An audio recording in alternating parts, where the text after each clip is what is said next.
निवडणूक 2024 या निवडणुकीत माननीय रमेशजी बोरणारे सर यांना आपल्या तालुक्यानं घवघवीत असं यश दिलं आणि तब्बल 41,400 मतांनी सरांना निवडून दिलं।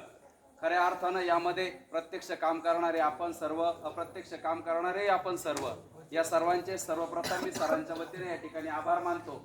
निश्चितच आपण ज्या जागेवरती बसलेलो आहे आणि जे मंदिर आपण पाहतोय, निश्चितच त्या मंदिराला सुद्धा सरांचं योगदान होतं। निश्चितच साधू संतांचा जो आशीर्वाद असतो तो काय असतो, तो संबंध अख्ख्या विश्वानं तो पाहिला।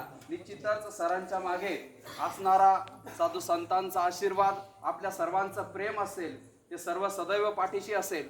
आणि आपण एक अशी इच्छा व्यक्त करूया की जसं माननीय मुख्यमंत्री महोदयांनी सांगितलं की आपल्या भागातील जो चांदेश्वरी प्रकल्प असेल, विविध रस्त्यांचे प्रश्न असतील आणि ज्या काही समस्या असतील त्या निश्चितच सोडवल्या जातील।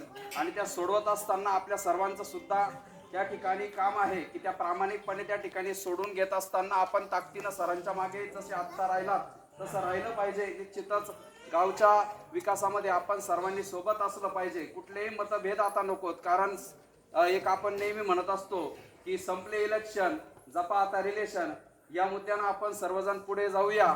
सर्वांना हा विजय आपल्या सर्वांच्या योगदानास, आपल्या सर्वांच्या कष्टात, सरांनी केलेल्या कामास, सर्व साधू संतांच्या चरणी, आपल्या विठुरायाच्या चरणी, वाकेश्वराच्या चरणी, सिद्धेश्वराच्या चरणी, छत्रपती शिवरायांच्या चरणी, डॉक्टर बाबासाहेब आंबेडकरांच्या चरणी, सावित्रीबाई फुले, महात्मा फुले, अहिल्याबाई होळकर, या सर्वांच्या महापुरुषांच्या चरणी हा विजय या ठिकाणी समर्पित करतो। थांबतो। जय हिंद, जय महाराष्ट्र।